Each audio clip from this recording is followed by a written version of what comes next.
What if everything you built could vanish, unless you pretended to love someone you've never met?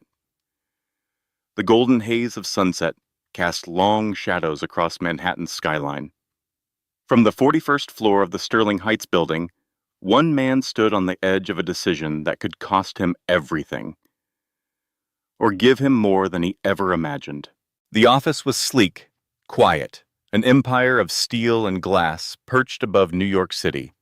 Dean Whitaker kept his hands in his pockets, his back to the shimmering skyline behind him.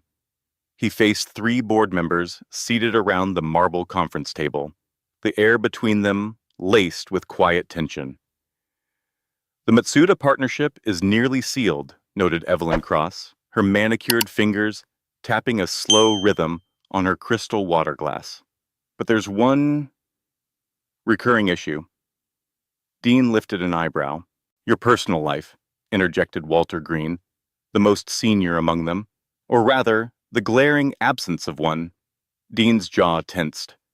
"That has no bearing on my ability to lead Whitaker Holdings." "In most situations, I'd agree," Evelyn replied, leaning in. "But the Matsudas are deeply rooted in tradition, family, legacy. They've made it clear. They want to partner with someone who shares those values." Dean's voice was cool. "So what are you suggesting?" "They'll be here for the next 3 months," said the third board member, Lawrence Benton. "In that time, they need to see you as grounded, stable. You want me to parade around with a wife?" "Not necessarily a wife," Evelyn clarified, her tone more measured now. "But someone who fits the image, someone who can be by your side at dinners, galas, investor meetings, someone who makes you look committed." Dean turned away from them, his gaze falling on the sprawling city below. This deal would cement his company's reach across the Asian luxury real estate market. A decade of work, billions in future investment, all teetering on a single illusion. "You have 90 days, Evelyn added quietly. "That's when they make their decision." When the room emptied, Dean pulled at his tie, unbuttoned his collar, and poured himself a glass of scotch. The amber liquid caught the fading light as he stared into it, weighing the absurdity of the request against the sheer magnitude of what was at stake. His phone vibrated. "Lena, sister, dinner tonight? I'm worried about you." He sighed and typed back my place, 8 p.m. Across the river in Jersey City, in a cramped walk-up apartment, Charlotte Lottie Brooks sat cross-legged on her worn-out sofa, a dying laptop warming her knees. Her eyes flicked over the red notice blinking on the screen, another overdue utility bill. "Did you take your portfolio to that studio interview?" came a voice from the bedroom. It was her younger brother, Jamie. Lottie quickly minimized the bill and forced a smile into her voice. "Yeah, Jamie. They said they'll get back to me by Friday." She didn't mention the position had already been filled, or that it was her third rejection this month, or that Jamie's hospital invoice had just arrived, another $5,000 they didn't have. In the kitchen, she opened the fridge. Half a carton of milk, a couple of eggs, no leftovers. She'd skipped dinner again. Jamie needed the nutrients more than she did. The front door creaked open. Their mother stepped in, face drawn and eyes dull from the late shift. "What if everything you built could vanish, unless you pretended to love someone you've never met?" The golden haze of sunset cast long shadows across Manhattan's skyline. From the 41st floor of the Sterling Heights building, one man stood on the edge of a decision that could cost him everything, or give him more than he ever imagined.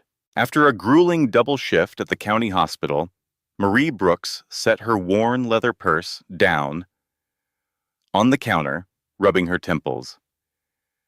"Any updates?" she asked, her voice tired but hopeful. Lottie offered a small smile, shaking her head. "Not yet. But something will come through." She said it every time, even when the weight of reality threatened to crush her spirit, even when hope felt like a luxury they could no longer afford. Her phone rang, an unfamiliar number. Hello? Lottie, it's Lena Whitaker. Despite her exhaustion, Lottie's face lit up. Lena had been her college roommate back before Lottie had dropped out to care for Jamie. Their lives had drifted in very different directions, but the friendship had somehow endured. Lena, it's been forever. I know, I'm the worst. But listen, are you free for coffee tomorrow? There's something I want to talk to you about. It's a little unconventional, but it might help with everything. Lottie's eyes flicked to the pile of bills, the half-empty fridge, the nearly depleted bottle of Jamie's medication. Honestly, crazy sounds like exactly what I need right now. Riverside Cafe, noon, and Lottie, wear something nice. After hanging up, Lottie stared at the phone, a furrow of confusion in her brow. She had no idea what Lena was talking about. What she didn't know was that across the city, Lena was already making another call, one that would shift the course of 2 lives. Dean, Lena said, watching crowds hustle past her office window. I think I've found your solution, and hers. The lunch crowd buzzed inside the Riverside Cafe as Lottie stepped in, adjusting the sleeves of her only semi-professional outfit, a worn navy blazer over a white blouse and dark jeans, the best she had. In the far corner, Lena waved, effortlessly elegant in a pale silk dress. Beside her sat a man whose presence seemed to quiet the room around him. Lottie recognized him instantly. Dean Whitaker. She'd seen his face on business covers and in news segments. In person, he was taller than expected, sharper somehow. His gaze focused, unreadable.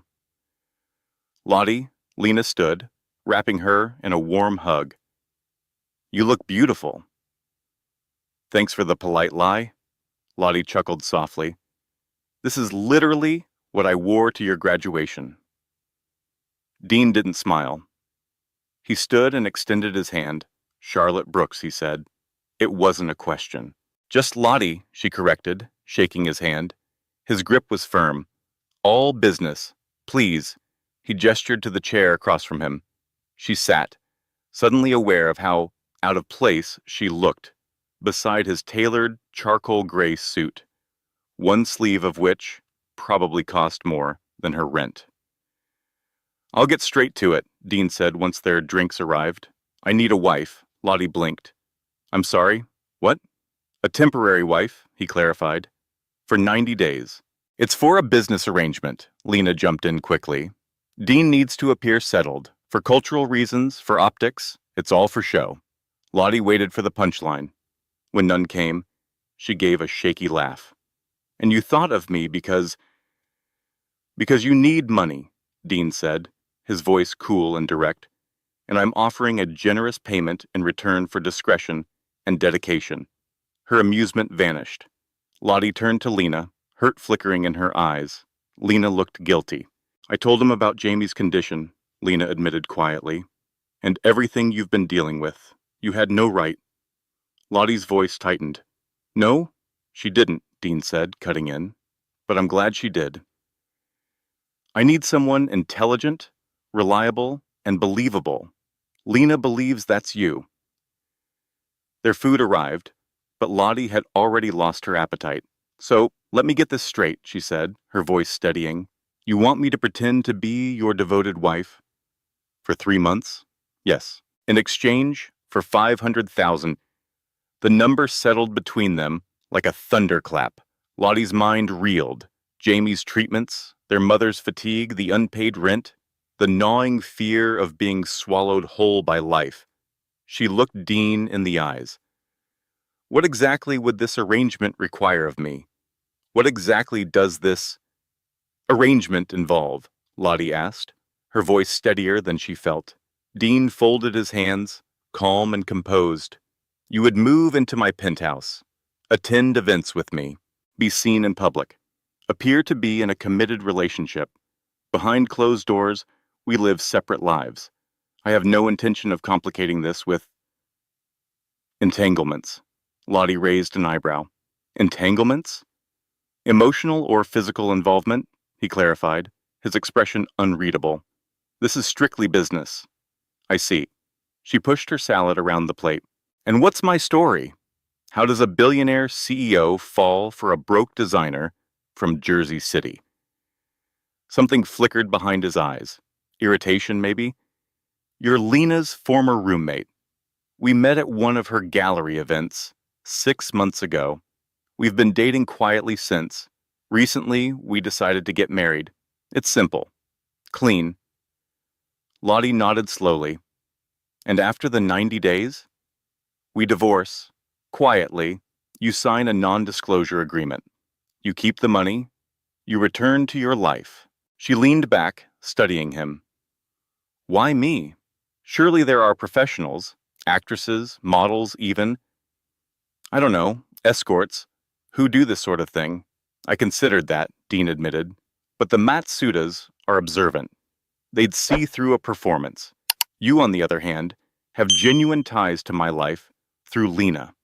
And you have a real reason to make this work. Her phone buzzed. A message from her mom. Jamie's fever is back. Doctor wants to see him ASAP. Can you come home? Her stomach twisted. I need to go, she said, standing quickly. My brother's not well. Dean didn't hesitate. Take my car. It's faster than waiting for a ride. He motioned toward the sleek black Bentley parked outside. Lottie hesitated, then grabbed her bag. I haven't said yes. I know, but the offer stands. He handed her a small black card. That's my private number. Call me when you're ready. 3 days later, Lottie sat in the hospital waiting room, staring at that same card. Jamie had been admitted with a serious infection, complications from his autoimmune disorder. The doctors had a new treatment plan, but the insurance had refused it. $60,000. To Lottie, it might as well have been $6 million. Her mother sat beside her, dozing upright, the lines of exhaustion etched deep into her face. Another double shift, another night without rest. Lottie stood and walked into the hallway, her hands shaking. Dean picked up on the second ring. Charlotte? It's Lottie, she corrected automatically. I'll do it, but I have conditions. There was a pause. Go on. I need an advance. 60,000. My brother's treatment depends on it. And I need to be able to visit my family. Often. Done? Also, she took a breath. I won't sleep with you. That was never part of the agreement, he said, his voice cool but not unkind. And I never implied otherwise. Good. Then, I want everything in writing. A contract that protects both of us. My attorneys are already drafting it, he replied. I'll have them include your terms. When can you move in? Lottie glanced toward the room where her mother sat, worry carved into her every feature. 3 days. I need time to settle things here. Fine. I'll send a car on Friday. Noon. He paused, then added, and Lottie, the money for your brother's treatment will be transferred within the hour. True to his word, her phone buzzed an hour later with a bank notification. $60,000. Just like that, the crisis was averted. But as she watched the nurses begin Jamie's new treatment, a strange heaviness settled in her chest. She was about to sign her life into a contract with a man who viewed marriage as a strategic maneuver, a man who could erase a financial catastrophe with a single phone call, a man who would be her husband in name only. What Lottie couldn't possibly know was that Dean Whitaker had secrets of his own, and that this carefully drawn line between business and emotion would soon begin to blur. What was supposed to be a clean, structured arrangement was already beginning to twist into something more tangled than either of them expected. The courthouse was a monument of steel and glass, cold, efficient, and entirely impersonal. In other words, perfect for a marriage that meant nothing more than signatures on a dotted line. Lottie wore a simple white dress she'd found on clearance. It fit her like a second thought, which was fitting. Dean arrived in one of his usual charcoal suits, the only nod to the occasion being a single white rose pinned neatly to his lapel. You didn't have to do that, Lottie said, nodding toward the flower. Appearances, Dean replied, his tone clipped. Lena stood beside them, serving as their sole witness. Her smile was tight, eyes betraying a quiet sadness, as she watched her best friend marry her brother. Not for love, but for leverage. The ceremony took exactly 7 minutes. No music, no vows beyond what the law required. When the judge pronounced them husband and wife, an awkward pause hung between them. Lottie felt the expectation in the air. A kiss. But Dean simply reached for her hand and gave it a brief, firm squeeze. For the judge's benefit, nothing more. Congratulations, the judge offered, clearly puzzled by the hollow exchange. Outside, Dean checked his watch. I have a meeting in 30 minutes.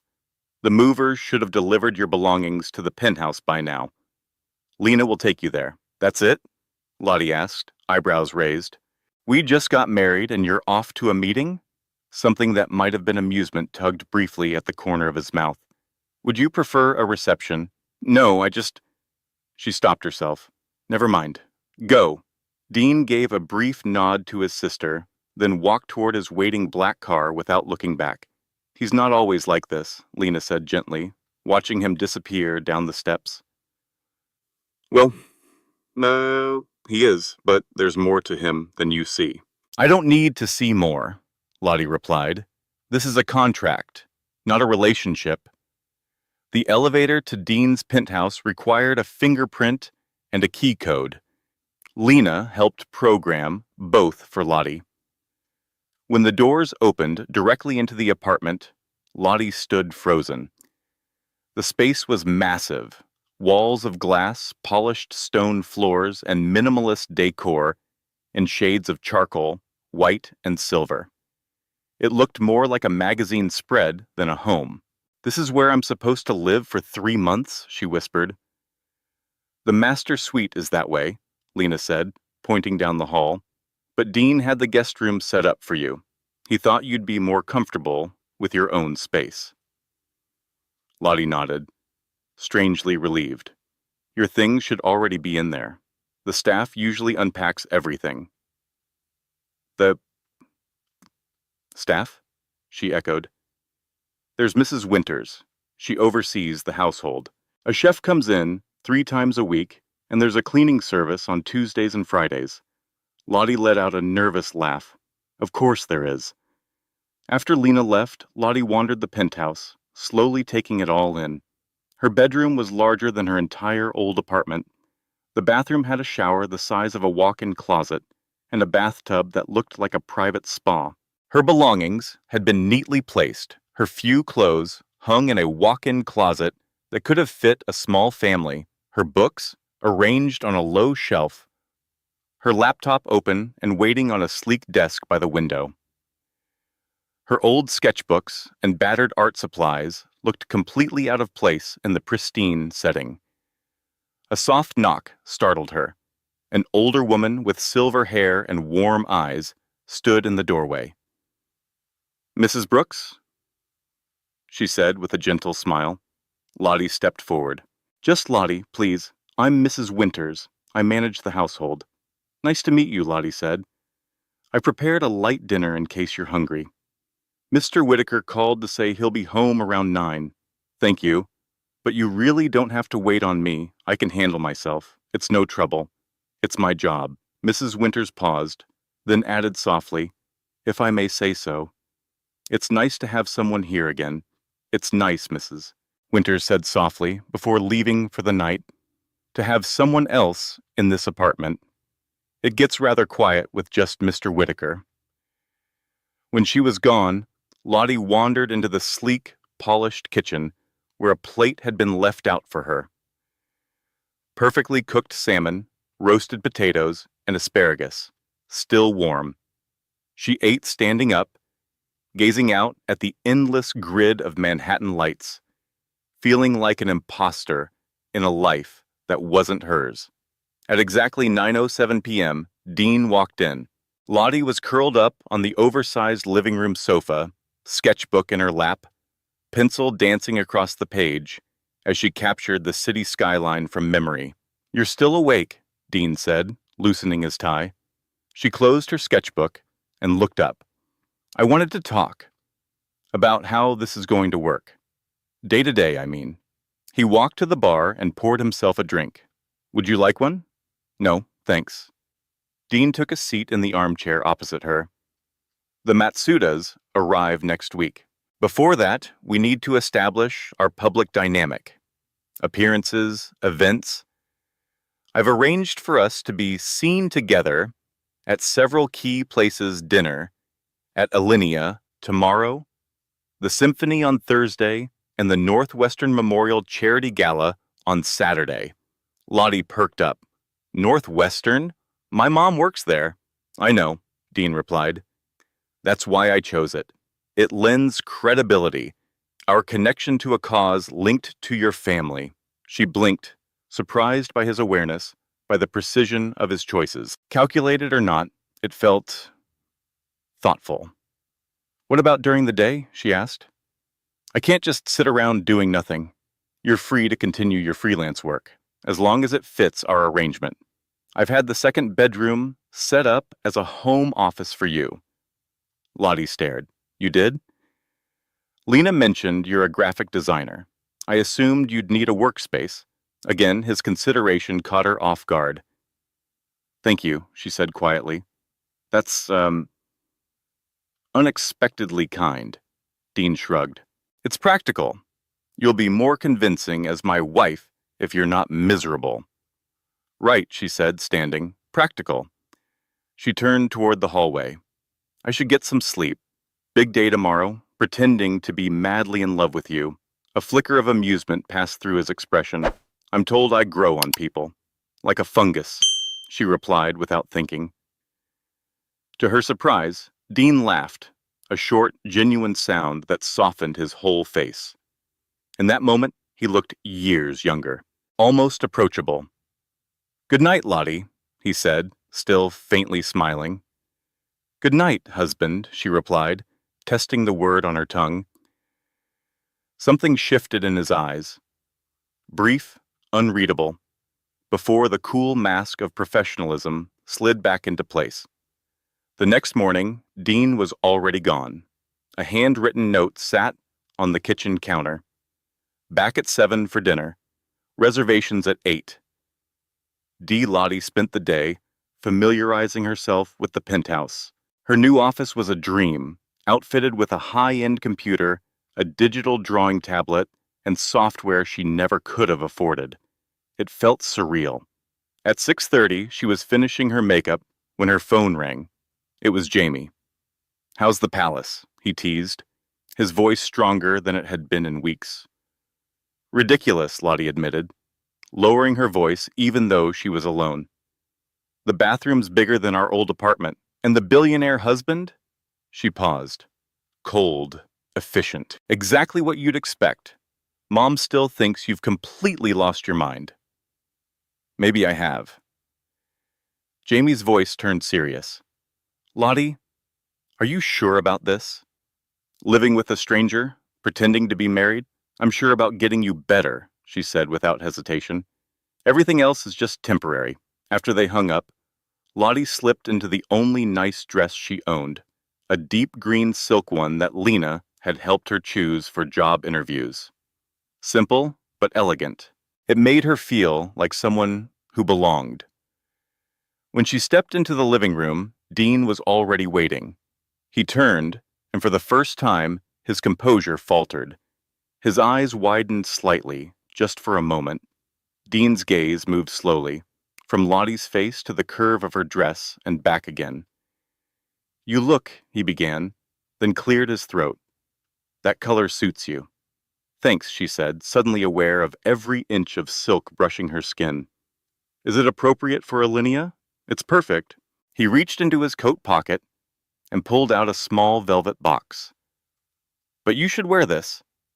Inside, nestled in dark blue fabric, was a platinum wedding band paired with an engagement ring.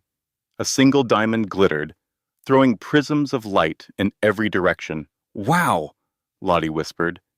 Is this real? Dean looked mildly offended. Of course it's real. Did you think I'd hand my wife a fake diamond? I'm not actually your wife, she reminded him gently as she slid the rings onto her finger. They fit like they were made for her. How did you know my size? Lena, he said simply, slipping on his own platinum band. We should go. The car's waiting. In the elevator, they caught sight of themselves in the mirrored wall. Dean in a perfectly tailored suit, Lottie in her understated dress, both now wearing rings that symbolized a promise neither of them truly made. They looked the part, but the emotional distance between them couldn't have been clearer. Then Dean spoke, almost to the glass in front of him. My parents had a marriage of convenience. Lottie turned her head, surprised by the unexpected confession. My father needed my mother's family name, he continued, eyes following the descending floor numbers. She needed his money. They were never happy. Is that why you've never married? She asked quietly. He met her gaze in the reflection. It's one of many reasons. Before she could respond, the elevator doors opened. He placed a light hand on the small of her back as they stepped into the lobby, making their first official appearance as husband and wife. His touch was warm through the silk, grounding in a way that startled her. For one fleeting moment, it felt real, and judging by the way his shoulders tensed slightly, maybe he'd felt it too. Dinner at Alinea passed in a blur of candlelight, flawless cuisine, and carefully curated conversation. To Lottie's surprise, Dean played the role of doting husband with effortless charm. He reached for her hand with practiced ease, found her eyes across the table with steady affection, leaned in when he laughed, even though none of it was real. By the time they returned to the penthouse, she felt exhausted from keeping the performance going. You did well tonight, Dean said as the elevator ascended. The couple next to us, were they anyone important? Thomas and Ingrid Patterson. He's on the board of Matsuda's U.S. operations. Lottie narrowed her eyes. That wasn't a coincidence, was it? Dean's lips curled faintly. Very little in my life is. The next morning, Lottie found a meticulously organized schedule waiting in her inbox. A full itinerary for the week, complete with upcoming appearances, dinner reservations, and outfit suggestions. Over breakfast, surprisingly, Dean was home. She looked up from her phone. Do you plan every hour of your life this precisely? He didn't look up from his newspaper. Efficiency matters. So does spontaneity, she said, sipping her coffee. A flicker of amusement danced across his features. Is that your professional opinion, as my wife of 2 days? No, it's my opinion as someone who doesn't have color-coded bathroom breaks. To her surprise, he laughed again. That same unguarded sound she was starting to recognize. For a second, he looked soft. I'll take it under advisement, he said, turning back to the paper. As the week unfolded, they settled into a rhythm that was oddly comfortable. Most mornings, Dean was out early. On the rare days he stayed, they shared quiet breakfasts, like two strangers pretending they weren't. During the day, Lottie buried herself in freelance work, grateful for the upgraded tools that allowed her to take on bigger projects and charge more. Evenings were a different story. They were seen together. At charity events, in upscale restaurants, at art exhibits and book launches, Chicago's newest power couple.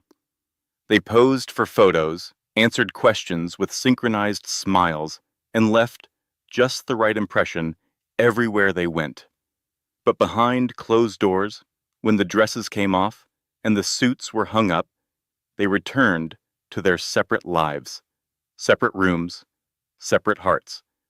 Until one afternoon, as Lottie wandered the penthouse alone, something shifted. It happened during a routine client call. Lottie was pacing the hallway outside her office when she noticed it. A single door, unlike the others, sealed with a lock.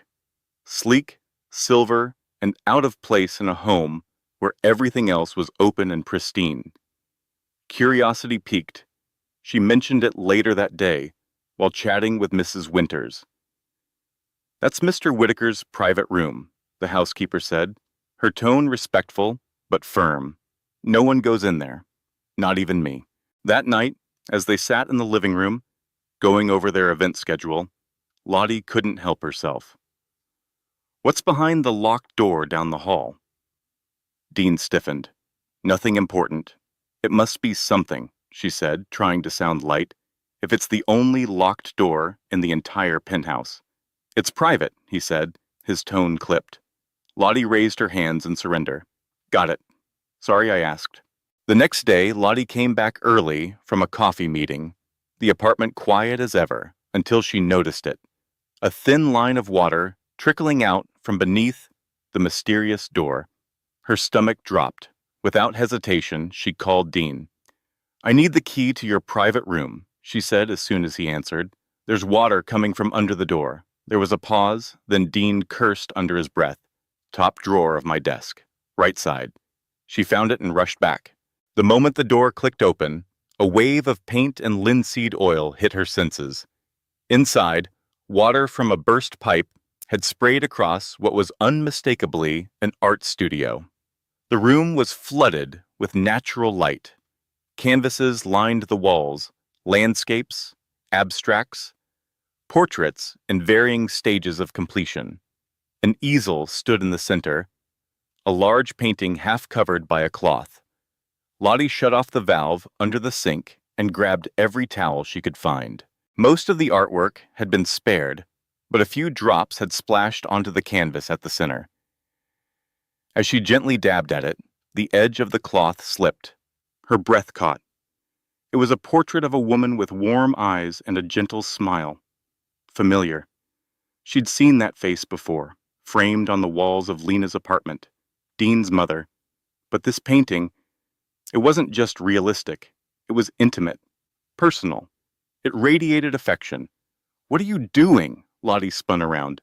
Dean stood in the doorway, jaw tight, eyes dark.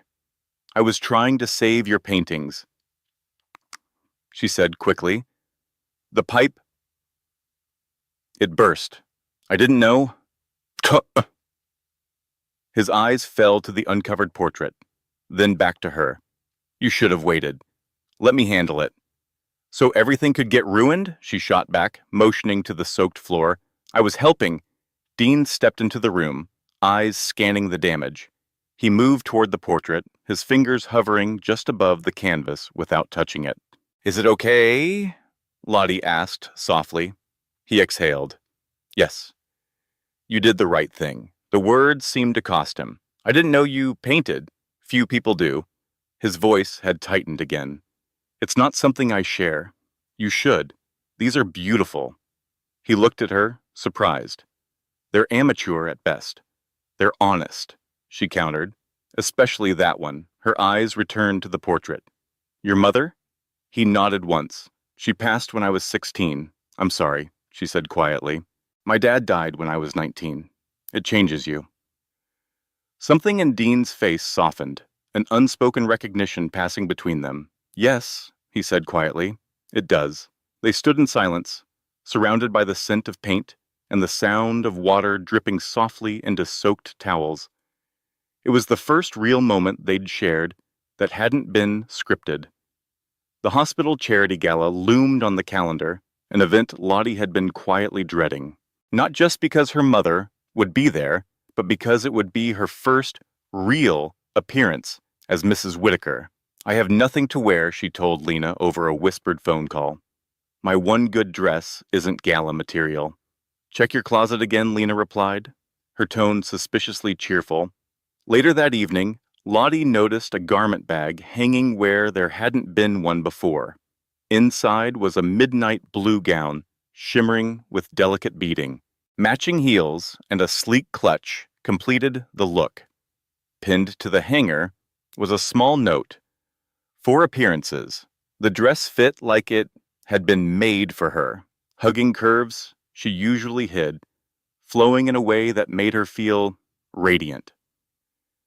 When she stepped into the living room, Dean was standing by the floor-to-ceiling windows, his back to her. At the soft click of her heels, he turned. He went utterly still. For a long moment, He just looked at her. No clever comments, no polite praise, just silence and something unreadable in his expression. Then at last he cleared his throat. "It's beautiful," Lottie said, smoothing a hand over the shimmering fabric of her dress. "It's suitable," Dean replied, but his eyes lingered on her for a moment too long. Lingered in a way that felt anything but practical. The hospital gala was everything Lottie had feared, opulent, overwhelming, and filled with eyes that didn't blink. Whispers trailed them, like perfume. Everyone seemed desperate to meet the woman who had tamed Manhattan's most elusive bachelor. Dean remained close, one hand steady on the small of her back, guiding her through introductions and conversations like he'd done this 1,000 times before. "Just breathe," he murmured when he sensed her unease. "You're doing fine." But when Lottie spotted her mother across the room, tension gripped her again. "My mom's here," she said quietly. Dean didn't miss a beat. "We should say hello. She's my mother-in-law after all." The introduction was awkward, brief, but surprisingly smooth. Dean complimented Marie Brooks on her work as a nurse and mentioned, without fanfare, that he'd made a significant donation to the pediatric unit where she worked. By the end of the conversation, even her skeptical mother had softened. "He's not what I expected," Marie admitted once Dean had stepped away to get drinks. "He's full of surprises," Lottie replied, surprised to find herself meaning it. Later, as they danced beneath the golden chandeliers, Lottie found herself leaning into Dean's embrace more easily than she'd imagined. He led her across the floor with quiet confidence, every movement precise but never stiff. "Where did you learn to dance like this?" she asked, genuinely curious. "Boarding school," he replied. "Mandatory lessons. Just one of many useless things they drilled into us." Lottie laughed. "I learned from YouTube, before my cousin's wedding." Dean's lips twitched at the corners. "You're full of surprises, Lottie Brooks." "Stephen," she corrected playfully. "Lottie Whitaker. Remember?" Something flickered behind his eyes at the sound of his name on her lips. His hand tightened slightly at her waist, drawing her closer. "How could I forget?" he murmured. As the evening wore on, Lottie noticed a woman across the ballroom, watching them intently. Tall, striking, with calculated elegance and sharp, assessing eyes. "Who's that?" she asked. Dean followed her gaze. His body went taut. "Vanessa Hargrove," he said under his breath. "An ex. She wanted a lot of things. Money, mostly." The tension in his jaw deepened. "She's coming over." Before Lottie could brace herself, Vanessa swept up to them like a storm dressed in silk. "Dean, darling," she cooed, voice dripping with practiced sweetness. "Aren't you going to introduce me to your bride?" The word bride left her lips like a joke. "Vanessa, this is my wife, Charlotte," Dean said, his tone chilled but polite. "Lottie, this is Vanessa, an old acquaintance." "How quaint," Vanessa said with a sharp smile, eyeing Lottie's dress. "I didn't realize you were into charity cases." Dean stiffened, about to speak, but Lottie beat him to it. She rested a hand gently against his chest, smiled sweetly, and said, "It's not charity when you're investing in something of value. But I wouldn't expect someone who only understands quick returns to see the difference." Vanessa's eyes narrowed. "Enjoy it while it lasts, dear. Dean has a short attention span for distractions." She turned and walked away, heels clicking like punctuation. Lottie realized her hand was still pressed against Dean's chest. She could feel the steady rhythm of his heartbeat beneath her palm. When she looked up, Dean was watching her, intensely. The air between them shifted. "Let's get some air," he said, voice low. They stepped out onto a quiet balcony. The night air was crisp against Lottie's flushed skin. The city spread out before them, like a living painting, glittering and endless. "I'm sorry about that," she said quietly. "I shouldn't have—" "Don't apologize," Dean cut in. What you said was perfect. She looked up at him, caught off guard by the warmth in his voice. Really? Really? His gaze searched her face. You continue to surprise me, Lottie. Is that a good thing? He hesitated. I'm not sure yet.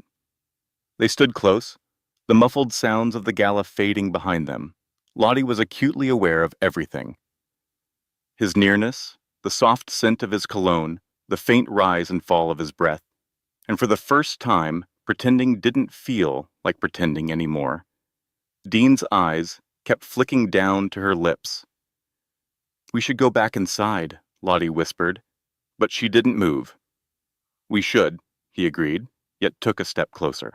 His hand rose, brushing her cheek, warm and steady.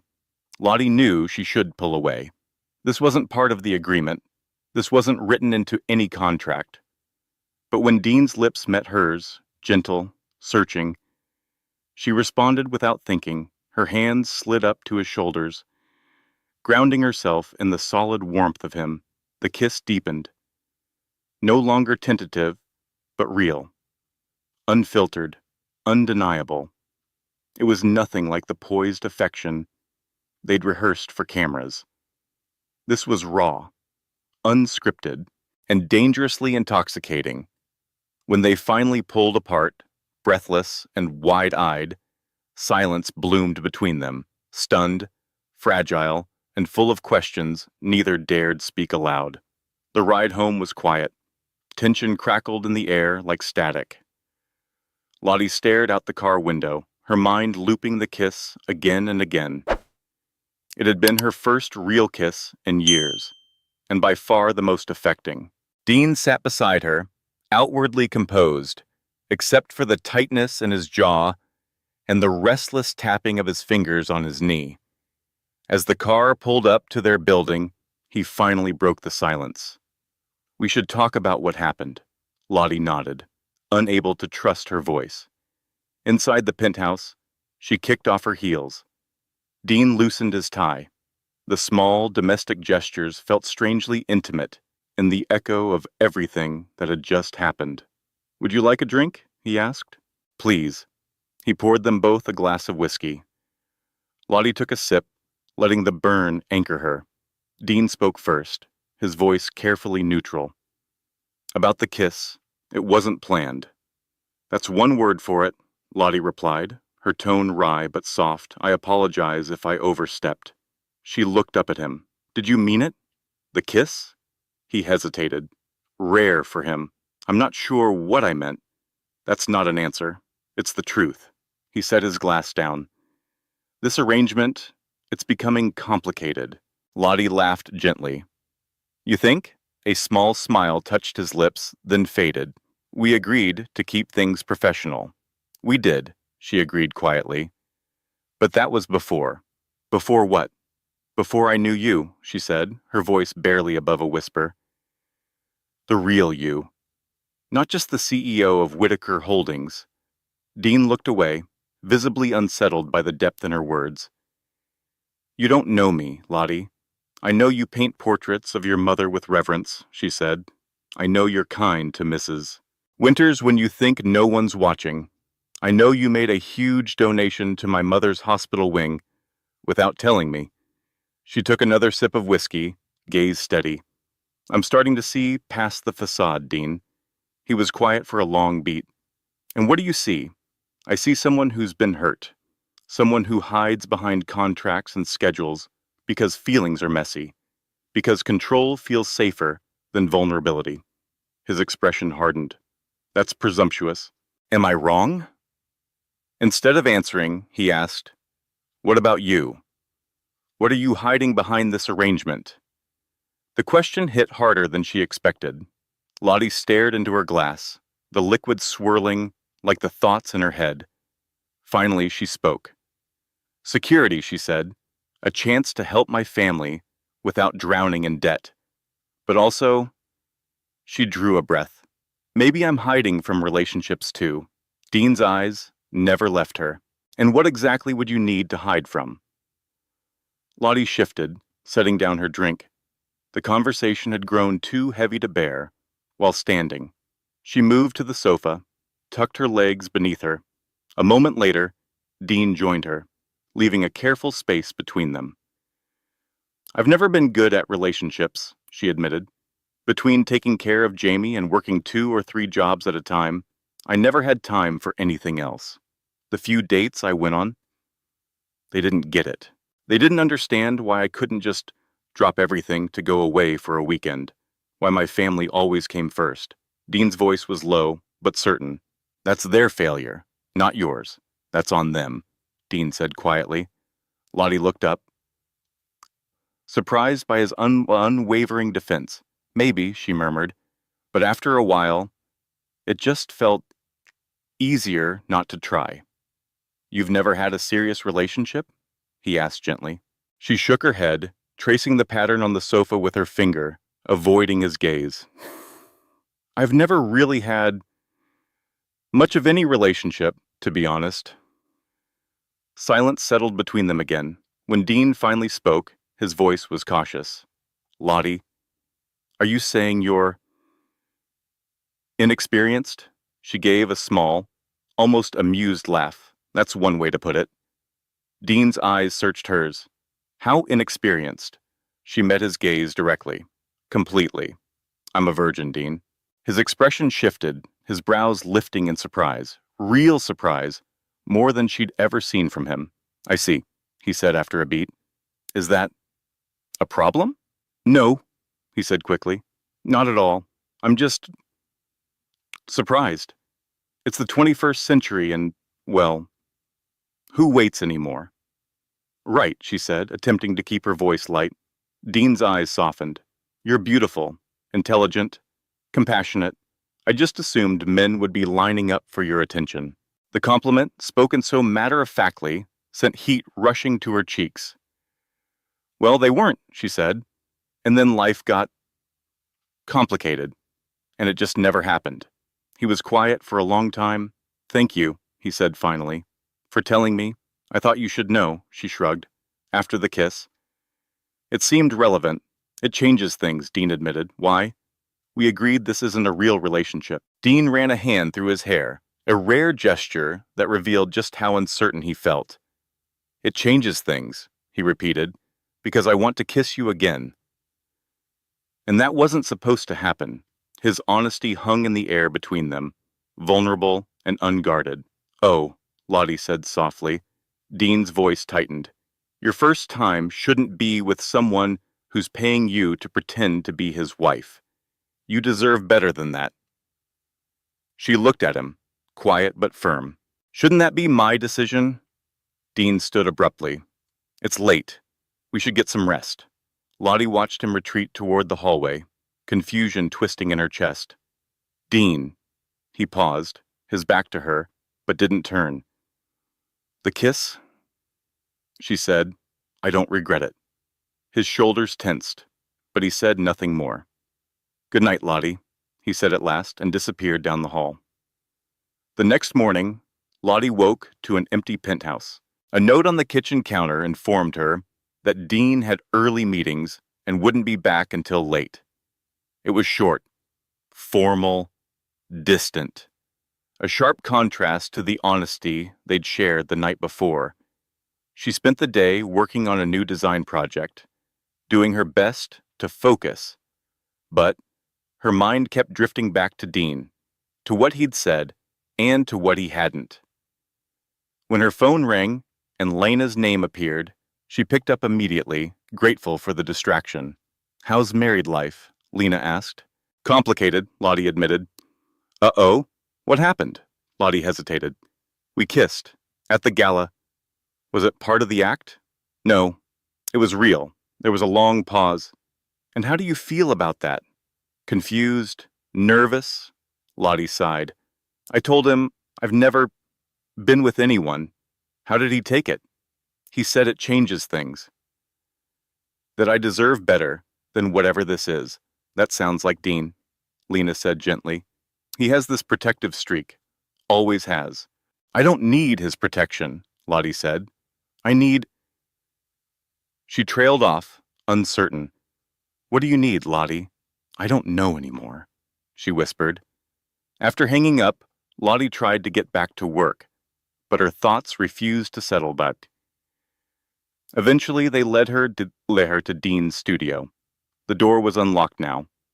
Water damage from earlier had broken the lock.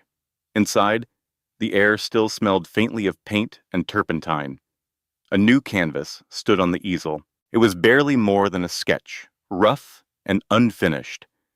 But Lottie recognized the subject instantly. It was her, in the midnight blue gown, standing on the balcony, looking out over the city, the moment they'd kissed. Her heart stuttered. Dean was painting her. She stepped back quietly, retreating from the room like it was sacred ground. That evening, when Dean returned home, Lottie was already in the living room, waiting. He stopped in his tracks when he saw her, eyes searching hers. Dean's expression was guarded as he stepped through the door. "We need to talk," Lottie said, standing in the center of the living room. "About?" "I saw the painting," she said. "The one you started. Of me." His jaw tightened. "You shouldn't have gone in there. The door wasn't locked," she replied. "Why are you painting me, Dean?" He set his briefcase down, slowly, like buying time with every movement. "I paint the things that affect me." "And I affect you?" she asked, stepping closer. Dean hesitated. "More than you should." Lottie studied him. "Last night, you walked away. I was trying to do the right thing." "For who?" "For you," he said, frustration edging into his voice. "This arrangement, it's temporary, Lottie. In 2 months, it ends. You take the money, I get my merger, and we go our separate ways. That was the deal. And if things change, they can't." His tone was firm, almost final. "I don't do relationships. Not real ones." "Because of your parents?" His jaw clenched. "Because relationships are distractions. They're messy, unpredictable, and almost always disappointing. So you'd rather live your entire life alone than risk getting hurt?" Lottie challenged. "I'd rather focus on what I can control." "Like your feelings for me?" The question landed like a stone in still water. Dean's composure cracked. Just for a moment, she saw it in his eyes, the flicker of something raw beneath the surface. "My feelings are irrelevant," he said at last. "We have a contract." "Contracts can be amended," Lottie said softly. Dean stepped closer, close enough that she could see the battle waging behind his eyes. "What are you suggesting?" "I'm suggesting we stop pretending there's nothing between us. And then what?" His voice was low, intense. "We have a brief affair. You leave with a broken heart, and I go back to my life like none of this mattered? How is that fair to you? Why are you so sure I'd be the only one with a broken heart?" she asked. The question hit him hard. He turned away, walking to the windows, staring out at the skyline. "I can't offer you what you deserve, Lottie," he said quietly. "Your first time. It should be with someone who can give you more than 90 days. She stepped beside him. "Maybe I'm not asking for forever," she said. "Maybe I'm just asking for now." Dean looked down at her, torn between want and restraint. "You don't know what you're asking for." "I'm 27 years old, Dean," she said gently. "I think I know my own mind." "And your heart?" The question was soft, almost vulnerable. Lottie placed her hand on his chest, over his heart. She felt it beat faster beneath her palm. "My heart is my concern," she whispered, "not yours." Dean's hand came up and covered hers. "That's where you're wrong." Before she could say anything more, his phone rang, the distinct tone he'd set for all calls related to the Nakamura merger. He closed his eyes briefly, then stepped back. "I have to take this." Lottie nodded, letting her hand fall to her side. "We're not done talking about this," she said. He paused in the doorway to his office, then looked back at her with an intensity that made her breath catch. "No," he said, "we're not." After he disappeared behind the office door, Lottie remained by the windows, arms wrapped around herself. How had a fake marriage led to the most real feelings she'd ever experienced? And could Dean's carefully built world survive the growing connection between them? The Nakamura dinner was scheduled for Friday evening, a private, intimate gathering held at Dean's penthouse designed to showcase his version of domestic bliss. All week, she and Dean circled each other warily. The conversation about the painting, the kiss, and everything it stirred, left unfinished, simmering beneath every glance, every silence. Business consumed most of Dean's time, but Lottie threw herself into preparations for the dinner, determined to make it perfect, despite the tension between them. She worked closely with the chef to craft a menu blending American and Japanese flavors, arranged flowers throughout the space, and even learned a few polite Japanese phrases to greet their guests. "You didn't have to do all this," Dean had said earlier in the week, his voice softer than usual. But she had to, not just for appearances, but because something inside her had shifted. And maybe, just maybe, something had shifted in him too.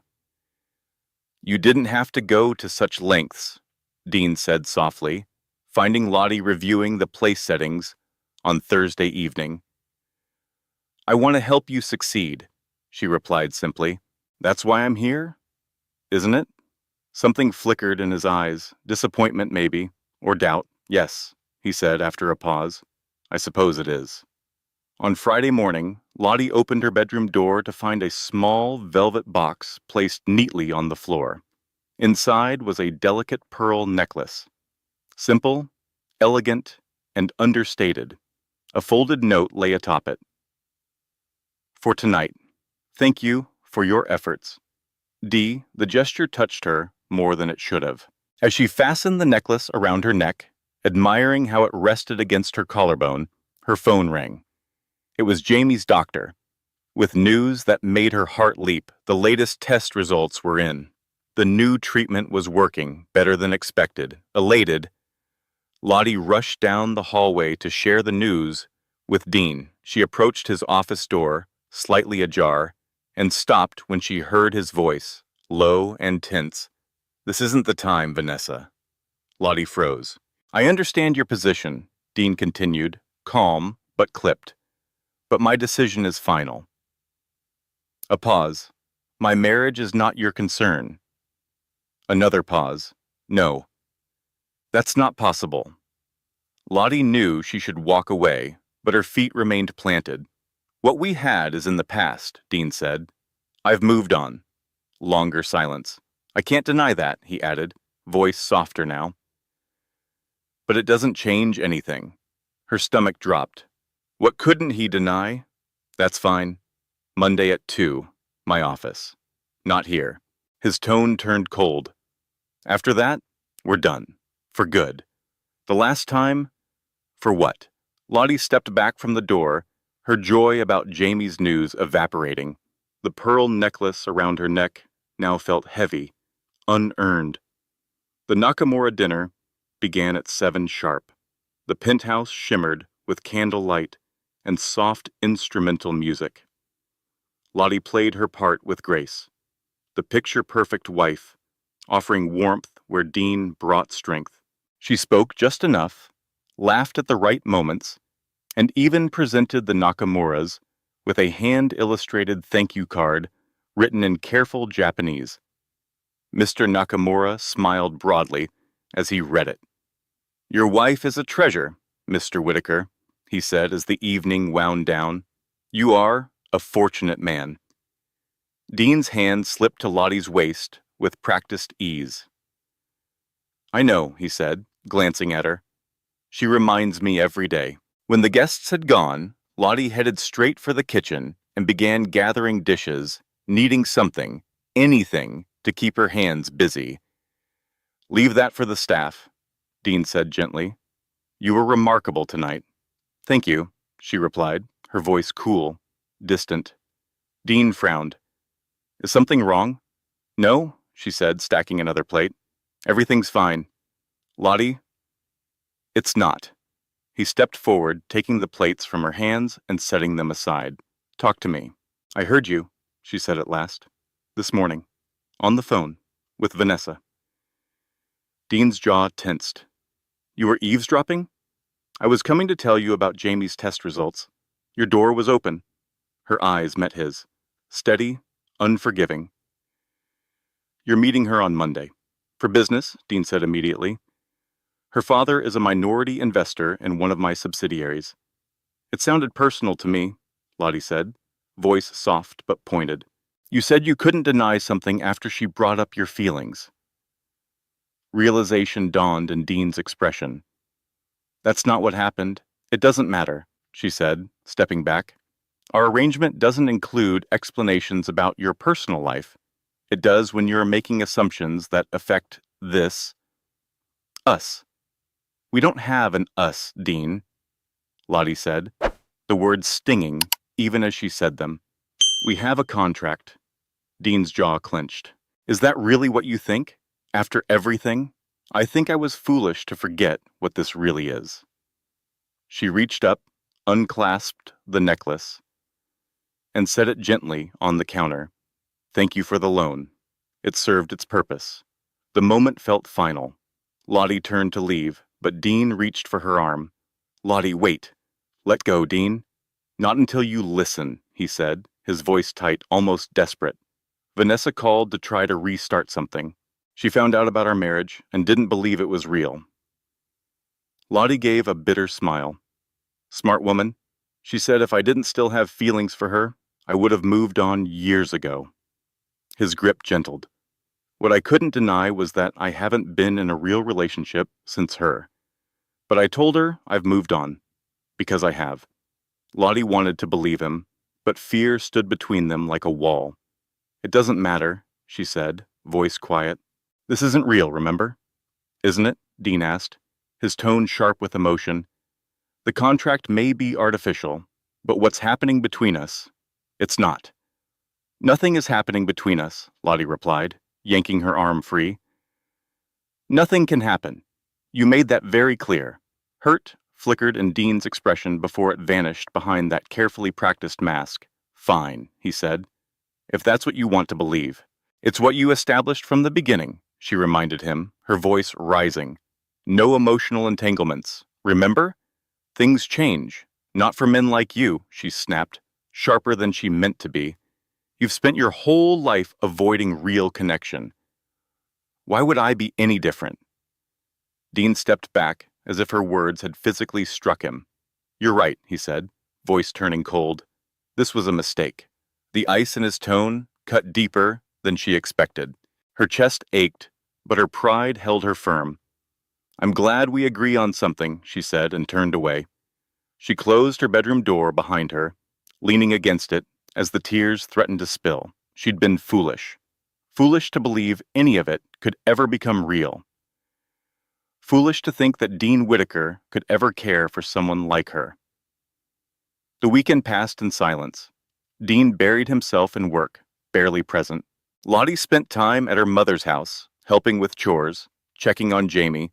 His health was steadily improving, and that brought her comfort. As she dried dishes beside her mother Sunday afternoon, the quiet was broken. You've fallen for him, her mother said gently. Lottie nearly dropped the plate in her hand. What? No. Sweetheart, her mother said, smiling softly, I've known you your whole life. I see the way your eyes change when you talk about him. It's complicated, Lottie murmured. Love usually is, her mother said, handing her a towel, but it's worth fighting for when it's real. How do you know when it's real? Her mother's smile turned wistful, when the thought of walking away hurts more than the fear of staying. Monday morning, Lottie made her decision. She would end the contract early. The Nakamuras were clearly convinced. Dean could maintain the illusion on his own for the remaining weeks. Jamie's health was improving, and with the payment she'd already received, they could stay afloat until she found steady work. She began packing a small bag, slow and steady, breathing through the weight in her chest. That's when Dean returned. He paused in her doorway, eyes falling on the half-filled suitcase. Going somewhere? He asked, his voice carefully neutral. I think it's best if I leave, Lottie said, not looking at him. The Nakamuras are impressed. You don't need me anymore. That's not your decision to make, Dean said tightly. We have a contract. I'm willing to forfeit the remaining payment, she said, finally meeting his eyes. This isn't working, Dean. Because of Vanessa? He asked, stepping into the room. Nothing happened, he added quickly. Nothing will happen. She's my past. It's not about her, Lottie said. It's about us, this situation. It's too confusing. What's confusing about it? Everything, she exclaimed, tossing a shirt into the suitcase. One minute we're pretending, the next I don't even know. Kissing on balconies, having real conversations. You painting me in secret? What am I supposed to think? Dean's voice dropped low. What do you want to think? I want clarity. Fine. He stepped closer, his expression intense. I'm attracted to you. I think about you constantly. I haven't picked up a brush in months, but now I can't stop. And every time I see you, he broke off, as if the words had burned his throat. Because you've awakened something in me I had thought was long dead. Dean's voice was rough, his gaze burning into hers. Is that clear enough for you? Lottie stood frozen, stunned by the intensity of his words. I told myself it was just physical, he continued, pacing now like the walls were closing in, that once the contract ended, these feelings would disappear. But they're not. They're getting stronger, and it terrifies me. He turned to her, breathing hard. Because I don't do this, Lottie. I don't let people in. She stepped toward him, her voice a whisper. Because everyone leaves. His composure shattered. My mother died. My father rebuilt his life with another family, without me. Vanessa, she wanted the lifestyle, the access, not me. Each word cracked open something deeper. Everyone I've ever cared about has either left or betrayed me. The pain in his voice struck her heart like lightning. I'm not them, Lottie said softly. No, Dean whispered, eyes dark. You're worse, because you make me want again. Things I promised myself I'd never want. You make me hope, and hope is the most dangerous thing of all. Dean, you want to leave? Fine. His voice was hard now. The contract's void. You'll still receive the full payment, as agreed. I don't want your money. Lottie's voice rose with her anger. That's not why I'm here anymore. And you know it. Dean spun back toward her, eyes blazing. Then why are you here, Lottie? What do you want from me? I want you to be honest, she said, chest heaving. With me, and with yourself. About what? About your feelings, she challenged. About why you're so determined to push me away when it's obvious you don't want me to go. Dean looked away, jaw clenched. What I want doesn't matter. It matters to me. She closed the distance between them. Tell me what you want, Dean. Not what's logical or strategic. What do you want? The silence between them stretched, full of unspoken fears and possibilities. Then his voice, low and trembling, I want you. He swallowed hard. Not as a contract, not as a formality. I want you in my life, in my bed, in my future. I want things I have no right to want. The confession stole the air from the room. Why don't you have the right? Lottie whispered. Because I'm not good at this, Dean said, motioning between them. Feelings. Relationships. I will hurt you. Probably sooner than later. Maybe, Lottie admitted. Or maybe I'll hurt you. That's the risk we take, Dean's voice cracked. I can't lose you. He stared at her, like the words had surprised even him. I've never said that to anyone before. Lottie stepped closer, close enough to see the raw vulnerability in his eyes. Then stop pushing me away. And if it doesn't work, Dean whispered. If we try and fail, then we fail, Lottie said, her voice steady. But at least we'll know we were brave enough to try. Dean reached out, his fingers brushing her cheek with a tenderness that made her breath hitch. I don't want you to leave. Then ask me to stay, she whispered, not as your contract wife, as me. The moment hung between them, taut and trembling.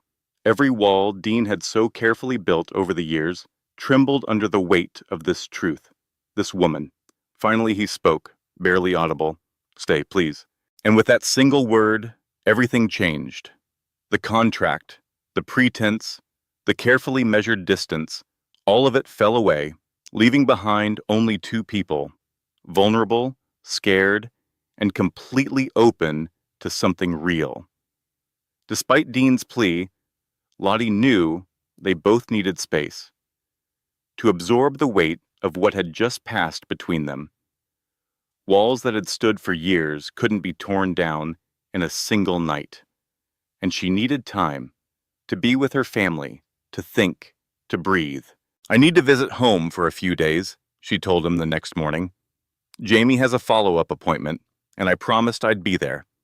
Dean nodded, his face unreadable, but his eyes told a different story. "When will you be back?" The question was simple, but it carried more weight than anything either of them had said the night before. "Friday," Lottie said, when Dean asked when she'd return. "If that's okay?" Dean met her gaze. "This is your home too, Lottie, for as long as you want it to be." The word home lingered between them, no longer a placeholder in a contract, but a promise, a shift from temporary to something enduring. As Lottie packed a real suitcase this time, not an escape bag, Dean stood in the doorway, his hands shoved into his pockets. "Lottie, yes?" "We're not pretending anymore, are we?" There was a rare vulnerability in his voice.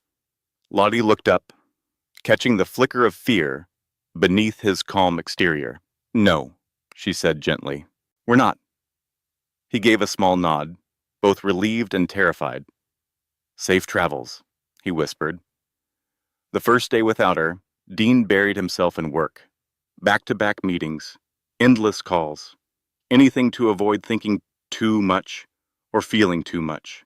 But that evening, when the penthouse grew quiet, the silence felt heavier than it ever had before. He found himself standing at the doorway to her room.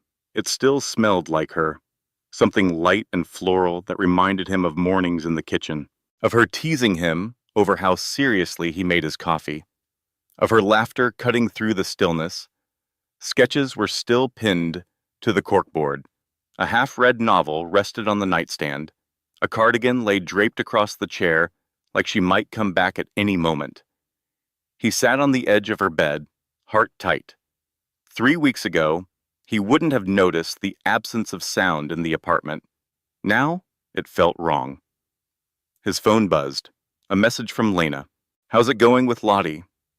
Dean stared at the screen for a long moment, then slowly typed, "She's visiting her family. I asked her to stay when she comes back. Not for the contract. For me." Lena replied instantly. Finally. He stared at her next message for a long time, and she said, "Yes, but I don't know what happens next." Lena sent one last message. "You figure it out together, big brother." That's what relationships are. Relationships. The word that once filled him with dread now felt like a lifeline. On the second day, Dean wandered into his studio. The unfinished portrait of Lottie still stood on the easel.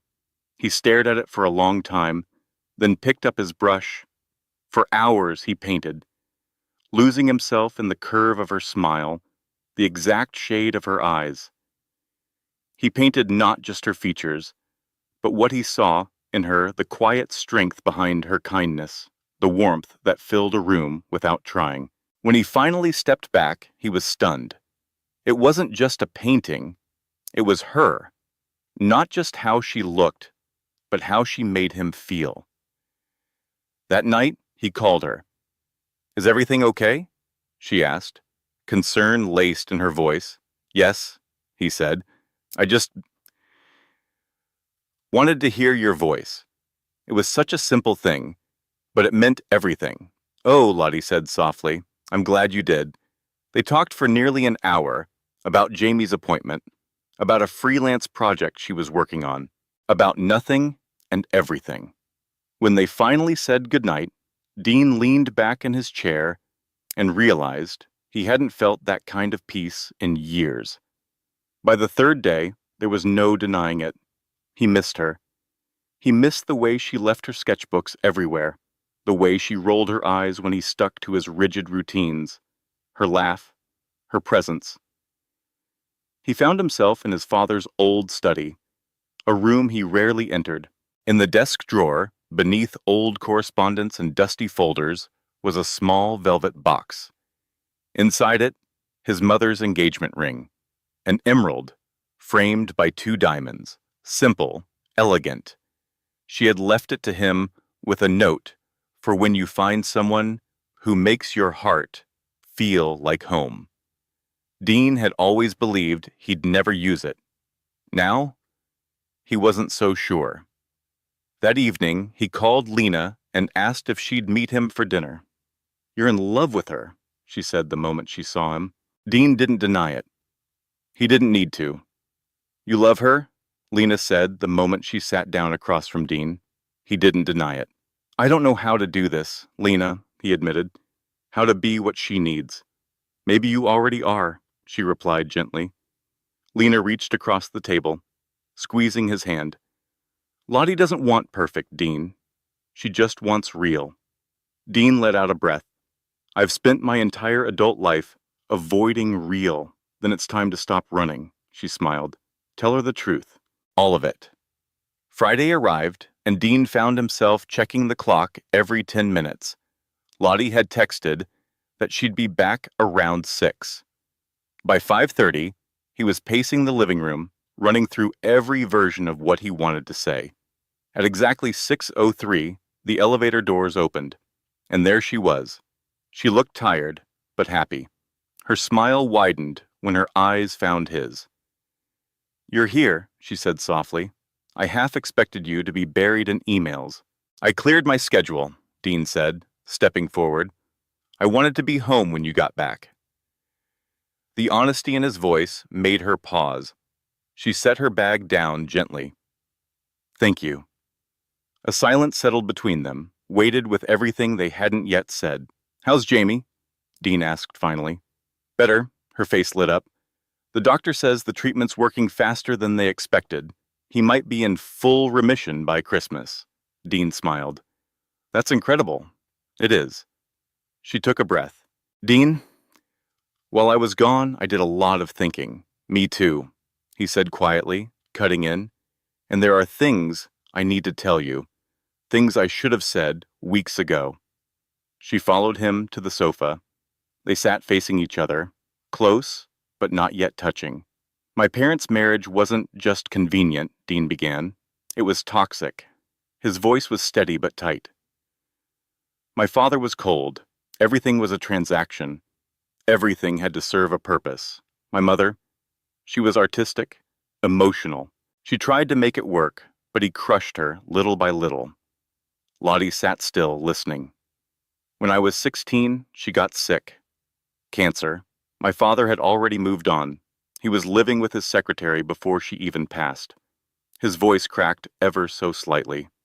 "I watched her fade away while he built a new life like she never existed.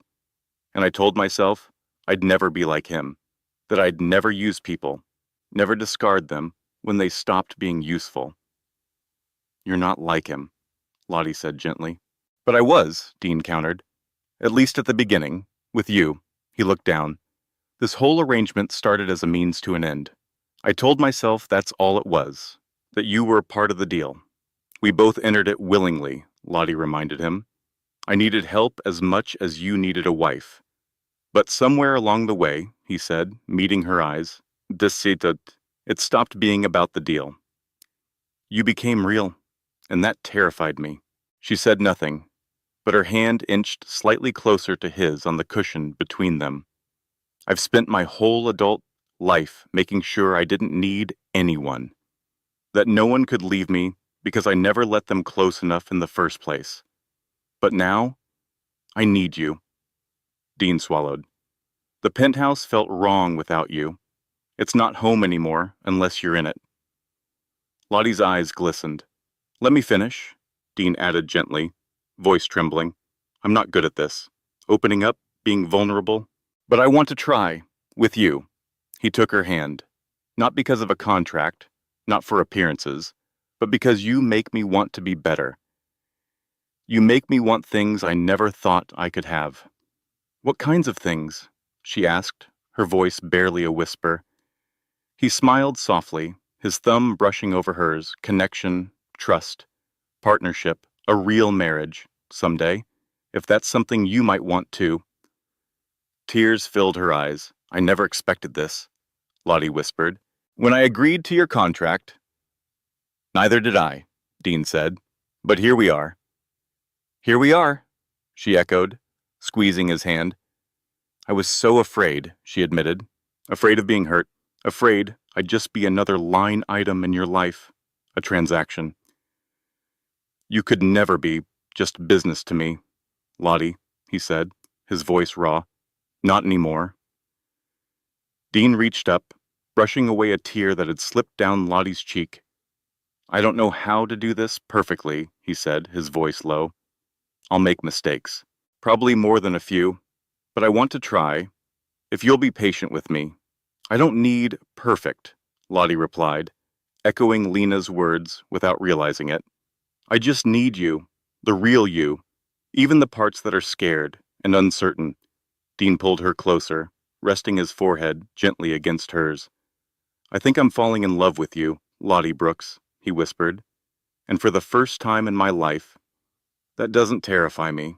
Tears shimmered in Lottie's eyes as she smiled. Good, because I'm pretty sure I'm already in love with you, Dean Whitaker. When their lips met, it wasn't like the urgent kiss on the balcony or the passionate moments sparked by tension and uncertainty. This kiss was soft, grounded, a promise of what could be, now that the pretending had finally ended. As they slowly pulled apart, Lottie let out a quiet laugh. So, what happens now? Do we tear up the contract? Actually, Dean said, his eyes filled with warmth. I was thinking we renegotiate the terms. Something more permanent. I'm listening, Lottie whispered, her heart full, knowing that what began as a facade had led them to the edge of something beautifully, undeniably real. The weeks that followed transformed everything. The penthouse felt lighter, lived in, alive. Gone were the silent evenings and rigid routines. In their place, spontaneous dinners, music in the mornings, books half read on the sofa, and laughter echoing through the hallways. Their relationship, no longer bound by obligation, blossomed naturally, effortlessly. One evening, Lottie was working late in her home office, finalizing illustrations for a children's book project. Dean appeared in the doorway with 2 mugs of tea. You've been at it for hours, he said, setting one beside her. Take a break. She stretched, rolling her shoulders. Almost done. Just need to finish this last spread. Dean moved behind her, his hands gently kneading the tension from her shoulders. These are beautiful, he murmured, studying the screen. They were whimsical illustrations, an adventurous little rabbit dreaming of flying. Thanks. Lottie leaned back into his touch, sighing contentedly. It's a fun project, but I wish I had time to work on my own stories. The ones about the little girl with the magic paintbrush? He asked. Lottie turned, surprised. You remember that? You mentioned it once, weeks ago. I remember everything you tell me, Dean said softly. The casual sincerity of the words made her chest tighten in the best way. This was a side of him few people ever saw, attentive, gentle, quietly observant. I've been thinking, he continued, sitting on the edge of her desk. You should publish it. Maybe someday, she said with a soft laugh. When I actually finish the illustrations. Why not now? Because publishing doesn't just happen, Dean. You need connections, an agent, a publisher willing to take a chance on someone unknown. I might know a few people, he said casually. Of course you do, Lottie shook her head, amused. But I don't want special treatment because I'm, sleeping with a billionaire. Dean's expression grew serious. That's not what I'm offering. I'm not trying to gift you something, Lottie. I believe in your work. It deserves to be seen. You deserve to be seen. The next morning, Lottie walked into the kitchen and found a business card sitting next to her coffee mug. Eliza Montgomery, Senior Editor, Brightwood Children's Books. Dean appeared with his own cup of coffee. She's expecting your call, he said, just to review your portfolio. No promises, no pressure. Lottie blinked. Dean? She doesn't owe me anything, he assured her. Her publishing house isn't connected to any of my companies. If she likes your work, it's because you're talented, not because of me. Lottie stared at the card. Eliza Montgomery, Senior Editor, Brightwood Children's Books. Excitement fluttered in her chest, but anxiety wasn't far behind. What if she hates it? She asked. Dean leaned in and kissed her forehead. Then you try someone else, But she won't. To Lottie's astonishment, Eliza Montgomery didn't just like her portfolio. She loved it, especially the concept for Mia's magical paintbrush, the story Lottie had only ever shared in whispers. 2 weeks later, Lottie found herself signing her very first publishing contract. I can't believe this is happening, she said breathlessly, as she and Dean clinked glasses of champagne on the balcony. I've dreamed of this since I was a kid. You did this, Dean reminded her, his voice gentle, in the warm Manhattan evening. Your talent, your vision. But you made the connection, she countered. You believed in me enough to put your reputation on the line. I believe in you, he said, looking at her like she was the only thing in the world. More than I've ever believed in anyone.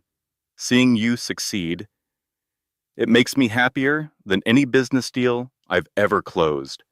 Lottie studied him in the fading light, this complicated, brilliant man who had walked into her life as a transaction and somehow become her greatest source of joy.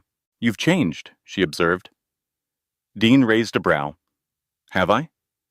The Dean I met 2 months ago would never have said something so sentimental. He laughed. A genuine sound that reached his eyes. The Dean you met 2 months ago hadn't met you yet.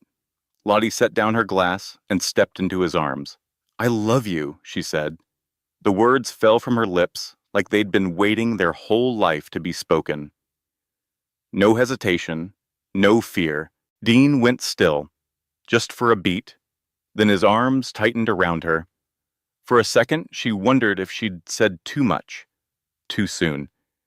Then he cupped her face in his hands, his eyes lit with raw emotion. I love you too, he whispered, his voice rough, more than I thought I was capable of. Their kiss was soft, unhurried, a quiet promise exchanged in the hush of twilight.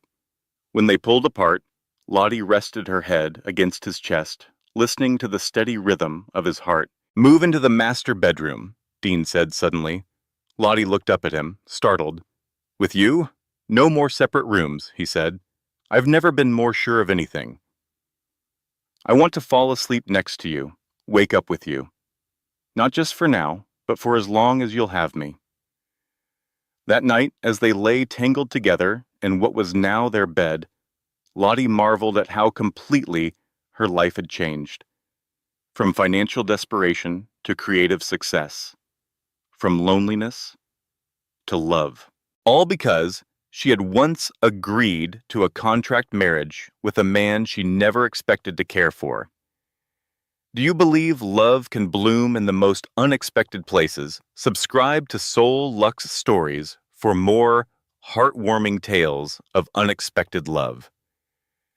But even as their relationship deepened, a single truth hovered at the edge of every quiet moment. The contract was still set to expire. The Nakamura merger had progressed beautifully, and the final papers would be signed in just 2 weeks. One night, while reviewing the last illustrations for her book, Lottie glanced up from her tablet. What happens when the contract ends? She asked quietly. Dean looked over, confused. What do you mean? Legally, she said, our marriage was only supposed to last 90 days. Then we divorce. I keep the money. You get your merger. Dean sat up straighter, his expression serious. Is that what you want? He asked carefully. Of course not, Lottie said quickly. But the Nakamuras will be returning to Japan after the signing, Dean interrupted. What happens to our marriage after that? That's our decision, not theirs. So we just stay married? She asked, a tentative smile playing on her lips. Unless you're in a hurry to divorce me, he said, feigning offense. Lottie laughed, but the tears gathering in her eyes said more than words ever could. Lottie could see the flicker of uncertainty in Dean's eyes. That's not what I meant, she said gently. We got married for business reasons. Maybe we should, I don't know, start over. Do things properly. Dean set aside the pages of her book illustrations, his expression shifting into something more serious. Are you saying, he asked, you want a real proposal? A real wedding? Maybe, Lottie admitted, cheeks warming. It sounds silly when you say it out loud. Dean shook his head and took her hand. It's not silly. You deserve everything. The proposal, the wedding, the whole fairy tale, if that's what you want. I don't need a fairy tale, she said softly. I just want something that's ours, something not tied to contracts or business. Dean lifted her hand to his lips, kissing her knuckles with quiet reverence. Then that's what you'll have, he said. Just not yet. She narrowed her eyes playfully. Not yet? A mysterious smile curved his lips. Some things are worth waiting for.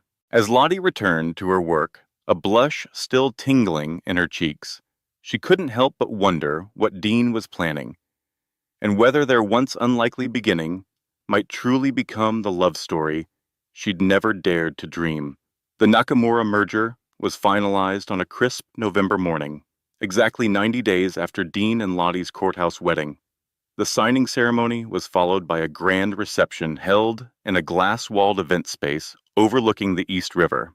Lottie stood beside Dean, not as part of a charade, but as the woman who truly loved him, as his partner. Congratulations, Mr. Nakamura said, bowing slightly. Your vision and persistence made this partnership possible. Thank you, Dean replied, his arm resting gently around Lottie's waist. But I've learned the best partnerships are built on more than just business. Mr. Nakamura smiled knowingly. Indeed, the greatest success means little without someone to share it with. As the celebration drew to a close, Dean leaned close and whispered in Lottie's ear, Are you free tomorrow night? She laughed. You do manage my calendar, remember? Perfect. I'm taking you somewhere special, he said, dressed casually. Should I be intrigued or worried? She teased. His eyes sparkled with mischief. Definitely intrigued. The next evening, Dean's driver took them to a familiar neighborhood, one Lottie hadn't visited in a long time. Her pulse quickened when the car pulled up in front of a small retro diner with glowing neon signage. Millie's? She said, turning to him in surprise. You told me you worked here in high school, Dean said. Said the tips helped you buy your first art supplies. Lottie blinked. I spent 4 years here, serving burgers and milkshakes and dreaming about anything else. Inside, the diner looked exactly as she remembered it. Vinyl booths, chrome countertops, the scent of coffee and onions lingering in the air. What she didn't expect was to see her family waiting in a large booth near the back. Jamie, her mom, even Lina. What's going on? She asked, heart racing. Just dinner, Dean said innocently, with family. The meal was full of laughter and teasing, especially at Lottie's expense. Her mother and Jamie took turns telling stories from her teenage years. Burnt milkshakes, disastrous dates, impromptu doodles on order pads. Dean soaked up every detail like it was gold. When dessert came, Millie's signature apple pie, Dean excused himself for a moment. Lottie didn't think anything of it until the lights dimmed, and soft music started playing over the speakers. Dean reappeared, but instead of sitting down, he walked over and took her hand, guiding her to stand. The diner hushed. "Lottie Brooks," he began, his voice carrying softly through the room. "90 days ago, I asked you to marry me for all the wrong reasons." She stared at him, her heart hammering. It was a business deal, a transaction. Nothing more, or so I thought. His voice grew tender. "What I didn't expect was you." "It's not about deals and mergers," Dean said softly, his voice steady as his eyes held hers. "It's about connection, compassion, courage. All things you taught me, just by being yourself." He reached into his pocket and pulled out a small velvet box. This one different from the one that had once held their contract wedding rings. Gasps echoed through the cozy diner as he slowly sank to one knee. "Our first marriage was built on convenience," he said, opening the box to reveal a stunning emerald ring framed with delicate diamonds. "But I'm asking for our second to be built on love. Lottie Brooks," he continued, voice thick with emotion, "will you marry me? For real this time?" Tears filled Lottie's eyes the moment she saw the ring. "Is that—" she whispered. Dean nodded. "It was my mother's. She left it for the one who made my heart feel like home." He looked up at her, his voice breaking just slightly. "That's you, Lottie. It's always been you." "Yes," she said, the word barely audible. Then stronger. "Yes." As Dean slipped the emerald ring onto her finger, replacing the showy diamond that had once symbolized a contract, the entire diner erupted in applause. He rose to his feet and pulled her into his arms, kissing her with a gentleness that spoke of promises made and futures chosen. "I love you," he whispered against her lips. "No contracts, no conditions, just us."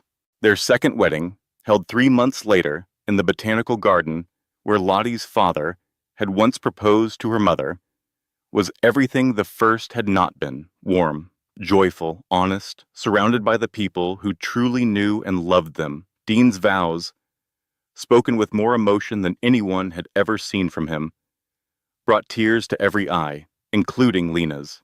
"You found me when I wasn't even looking," he said. "You saw me when I was hiding, and you loved me when I didn't know how to love myself. I promise to spend every day of the rest of my life earning that love."